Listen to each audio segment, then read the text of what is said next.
Algunos de vosotros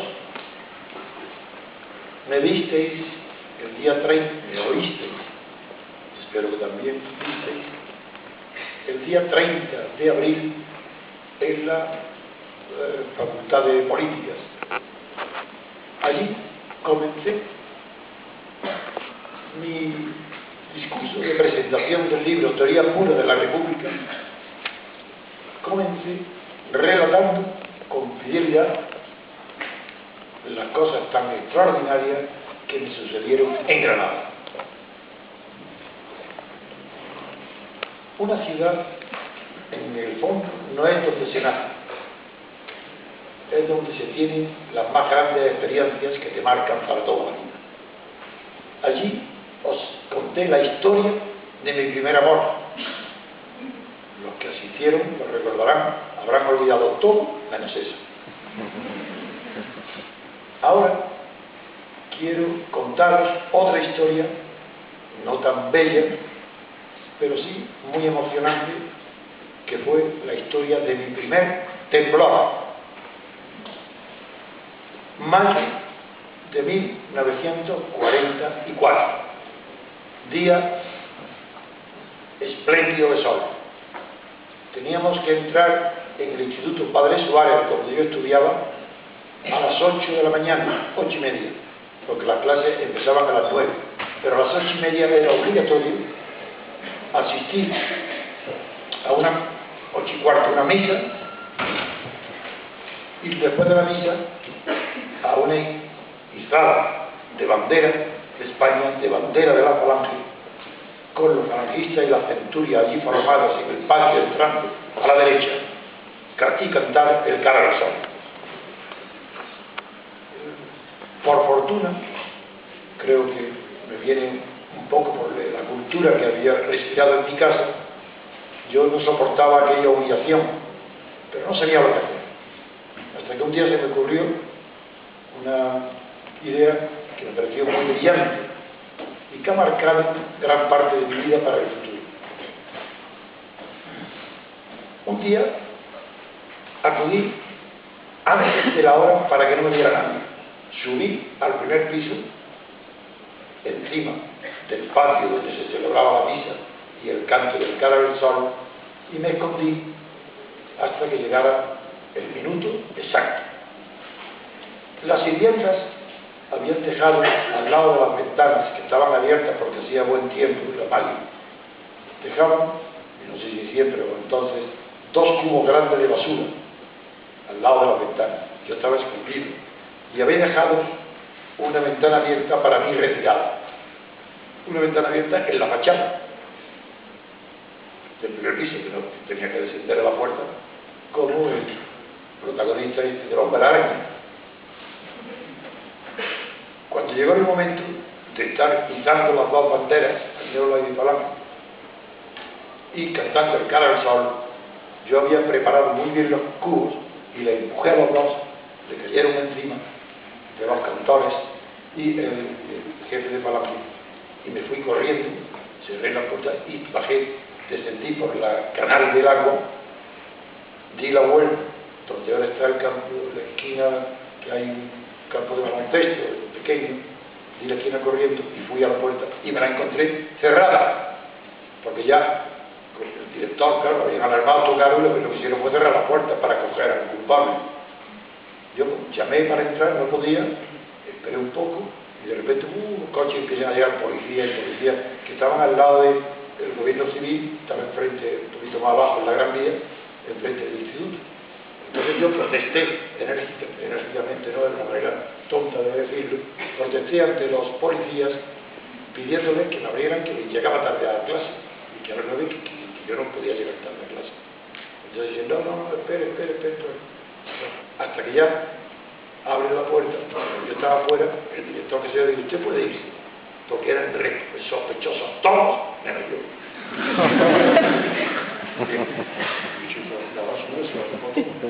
La basura que ve encima de todo, no de todo, de la primera línea, de los jefes, de los marxistas, de todos los marxistas.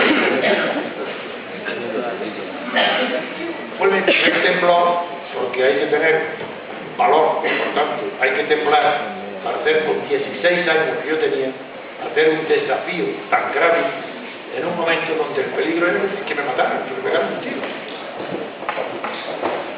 Digo que eso ha marcado mi vida porque a partir de entonces no he cesado de hacer actos muy peligrosos, pero muy positivos para la lucha de la sociedad civil, de la que yo me consideraba representante, contra la dictadura. Aunque la mayoría de las cosas están relatadas en libros, en periódicos, en biografías, hay dos cosas que nunca he dicho y siempre reservo para Granada mis secretos. Un día yo estoy viviendo en la plaza de Cristo Rey en Madrid y era un sitio por donde había que pasar para ir a los consejos de ministros de Franco en el parque. A las 12 de la noche llaman en mi casa y se presenta Antonio María Oriola, que era ministro de Franco y uno de los hombres, como sabéis, más ricos de España. Me llaman. Yo había sido abogado, yo era un abogado muy bueno, por tanto, aunque eran franquistas, muchos de mis clientes lo que venían es que yo ganara los pleitos civiles, no los políticos. Y vino a decirme: Antonio, vete, vengo del Consejo de Ministros y te van a matar, te van a asesinar. Y es posible que mañana. Bueno, me dijo eso, yo no me fui, le di las gracias, como es natural, bien, pero no me fui. Y luego, dejó de ser ministro él, y a los 6 meses viene a verme Antonio Fontán, que era del Opus Dei y presidente del Senado, creo que era, o de las Cortes, no me acuerdo. Y lo mismo, decirme Antonio, 6 meses después, vete inmediatamente que tienen preparado el asesinato. Y en el Consejo de Ministros se ha tratado. Y me dijo, poco más o menos igual que Antonio Rión, que te dijo que en el Consejo de Ministros había oído esto. Y dice, pero menos mal que Franco, que parecía que todo el mundo creía que estaba dormido, que no escuchaba nada. Dijo, no, eso no, ya eso me ocuparé yo.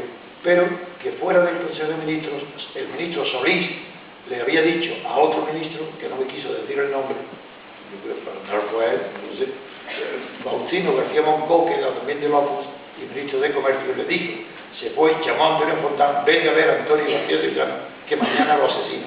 Y además lo van a atropellar, tienen el camino en el coche y con un camión lo tienen preparado, saben que lo van a matar. Eso ya me asustó un poco más por la precisión. Bueno, asustar en realidad siempre te asusta, si dicen que te van a matar. Pero hace poca milla en mí, me asusta, pero no me muevo por eso. Tengo tantas pasiones que no me mueven, que digo, bueno, una más. Hombre, si todas las pasiones que tuviéramos no volvieran a la acción, estábamos perdidos, es que no pararíamos. Y llamé a una secretaria mía, y vámonos, me fui a Navacerrada, le pedí a mi hermano, que era marino de guerra, una pistola, que nunca tenía un arma, una pistola, me metí y digo, vámonos. Y me dio tal vergüenza de estar corriendo, huyendo en Navacerrada, que digo, vamos, volvamos. Y volví, y entonces ya me contó al día siguiente, como dio más precisión, y dijo que Franco había dicho, si es verdad que el republicano es el enemigo público número 1, pero esas son cosas que me corresponden a mí decidir, no a vosotros. Quiero deciros que yo era considerado como de verdad enemigo del régimen de Franco. Y cuando tuve también la fortuna de organizar y fundar la Junta Democrática, que no la fundó el Partido Comunista, como dijo la propaganda franquista y la propia propaganda del partido, el último, para presumir, el otro, Franco, para asustar que nadie hiciera caso de la Junta. No, el Partido Comunista fue el quinto, entró en la Junta, yo fui visitando uno a uno, y ahí fui en quinto lugar, y porque me llamó Santiago Carrillo que fuera a París, donde ya se produjo el ingreso, antes de que él había ingresado comisionado.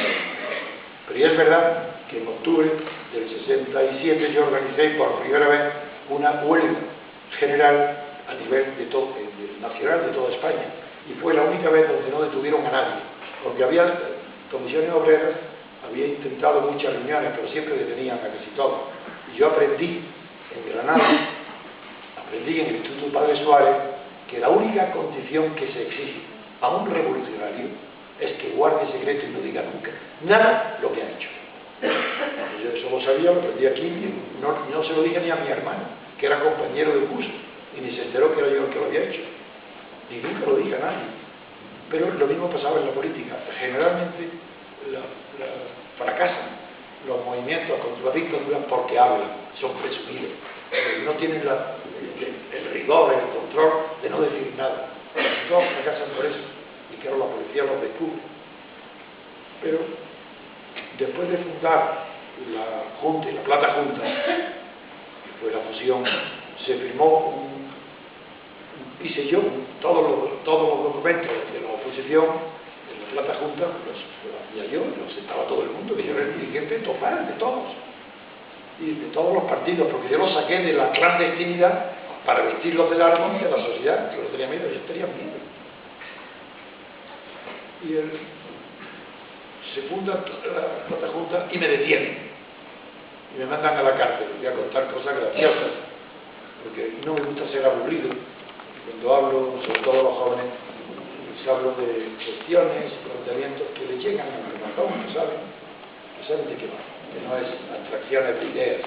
Otra cosa es que como pensador me encierre solo a escribir, es otra cuestión. Pero en cuanto a la acción, soy tan joven, yo creo que más que vosotros, porque vosotros no tenéis el valor que yo tengo para actuar, eso estoy seguro. Si no, no consistiría en lo que está pasando. Pero esto será la segunda parte de la conferencia. Esto no es una conferencia, es una comunicación verbal de corazón a corazón.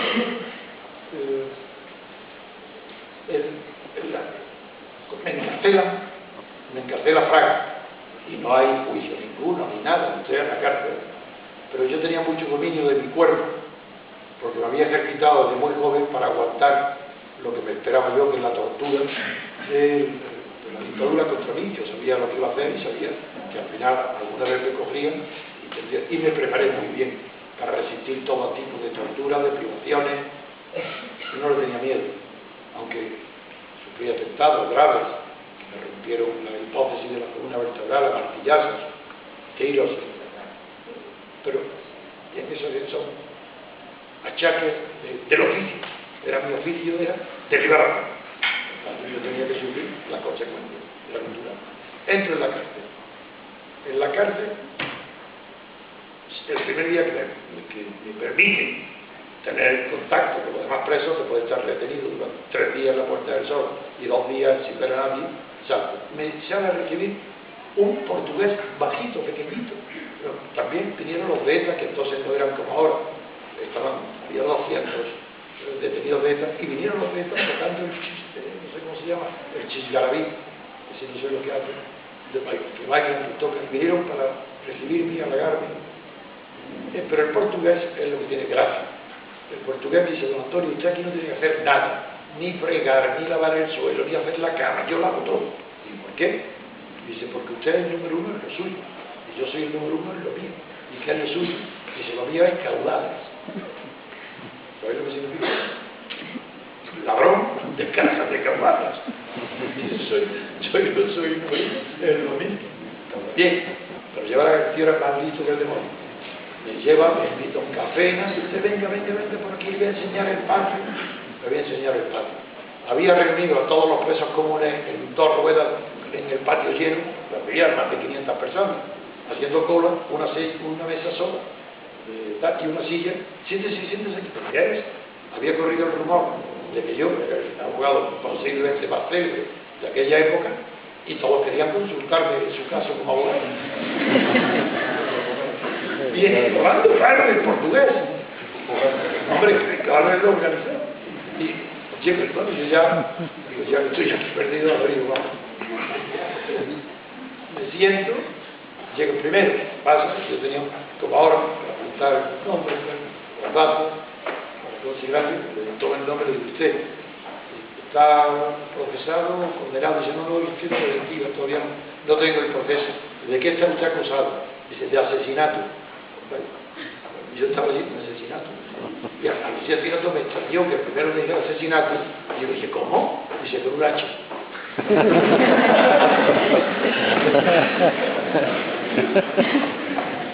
Ya podéis figurar lo demás. Bien. También es gracioso que el juez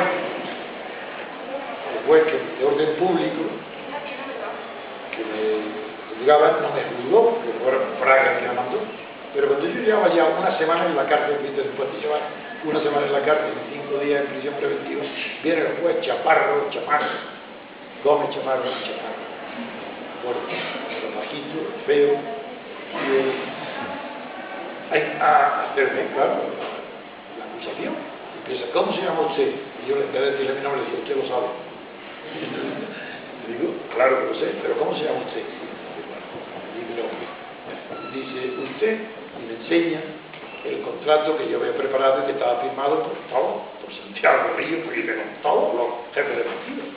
Ese contrato, el compromiso que yo había firmado, decía que ningún partido aceptaría ser legalizado por el gobierno en distintos momentos, que todos a la vez en un solo acto y en un solo segundo, para que no hubiera preparativo. Y segundo, se decía que todos los partidos se comprometían a no aceptar la monarquía de Juan Carlos, salvo que se hiciera un referéndum de la República, tuviera las mismas posibilidades que la monarquía y que fuera elegida libremente por el pueblo. Entre otras cosas. Bien, entonces lo lea él. ¿Sí? ¿Es usted el autor de esto? Sí, señor. Bien. ¿Y usted es el autor que ha inducido a los demás que lo firmen? Sí, señor. ¿Se ha firmado en su despacho de la Castellana? Sí, señor. Sí, señor. No le decía nunca señor. Sí, señor. Eso ya empezó a gustar. Y él, sí, señor. Entonces, él con una sonrisa enorme ya tenía cogida la pieza, ya estaba. Entonces, sí, señor, y había triunfado. Entonces, usted se declara autor de un delito contra la forma de gobierno. Yo, no, señor. ¿Cómo? Vamos, paciente, revillano, paciente. Y el jefe, con todo lo que quiera. Yo no sé dónde estoy. En el despacho del director de la cárcel, paciente a todo. Entonces empieza otra vez y repite. Empieza diciendo, ¿cómo se llama? Ya se lo he dicho. Repítalo. Otra vez la misma pregunta. Sí. ¿Se declara entonces autor? Naturalmente. Usted es abogado, es jurista y muy bueno. Por el ¿usted ha cometido un delito contra la forma de gobierno? No, señor. Ya no pudo más. Estalló de ira. Usted a mí no me toma el pelo, iba con la secretaria, estaba el director, había mucha gente oyendo. Usted me está tomando el pelo, digo, no, señor. Me dice, no, señor. Usted sí que me está tomando el pelo a mí. Porque acaba de decir que soy un abogado. Y bueno, pues me está tomando el pelo diciendo que esto que dice aquí es un delito contra la forma de gobierno.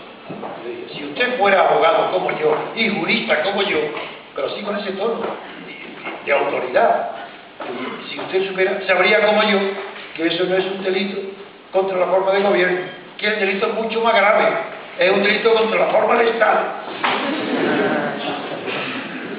Otra anécdota, vuestro recuerdo, que no lo he contado en ningún lado, me encanta contarlo en Granada a mis paisanos.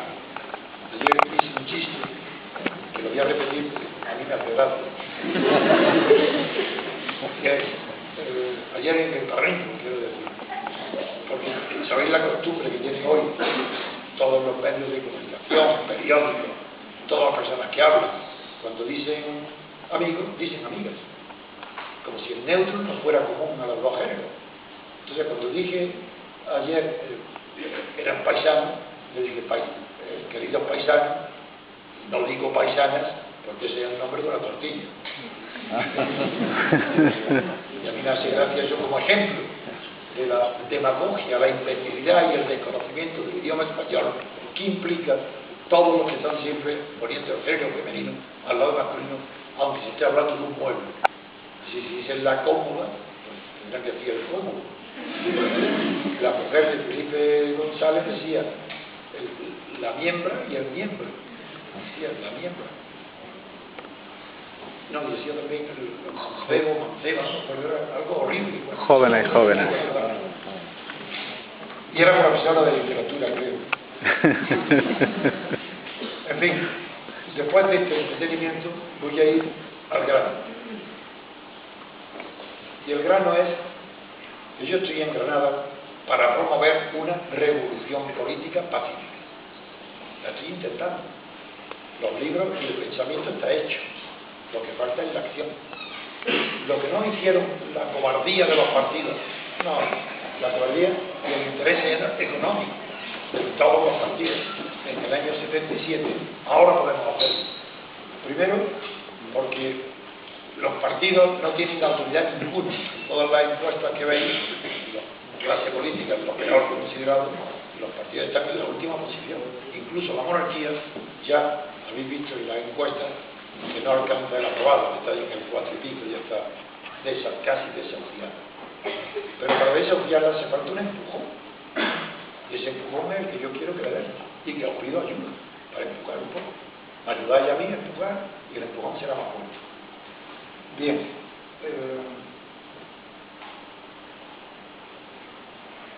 El secreto es que no España ni Europa, salvo Francia, donde hay representación. En España no hay representación.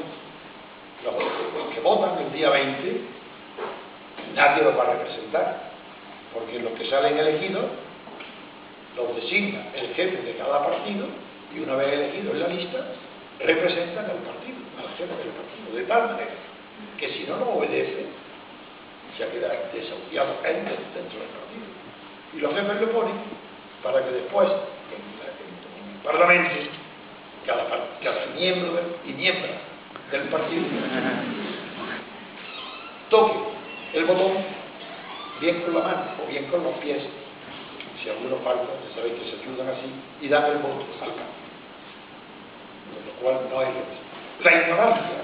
La ignorancia, el desconocimiento de la ciencia política y la ciencia jurídica, de los catedráticos, de los jefes de partido, de las universidades más famosas en España, porque fuera no tiene fama ninguna.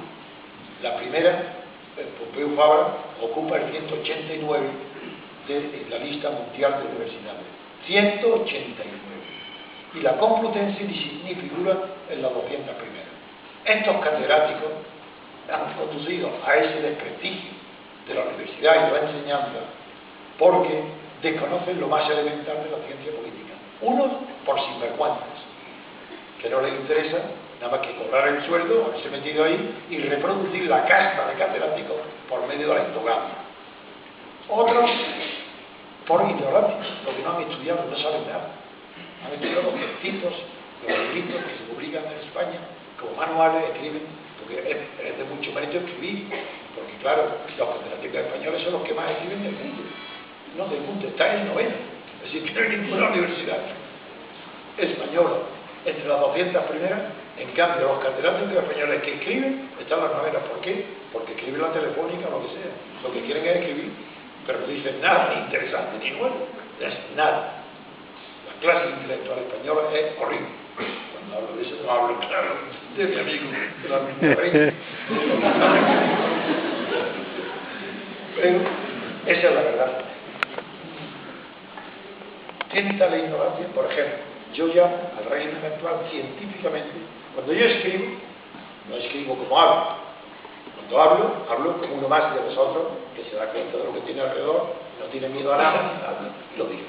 Pero cuando escribo, no. Cuando escribo soy tan riguroso o más que un físico.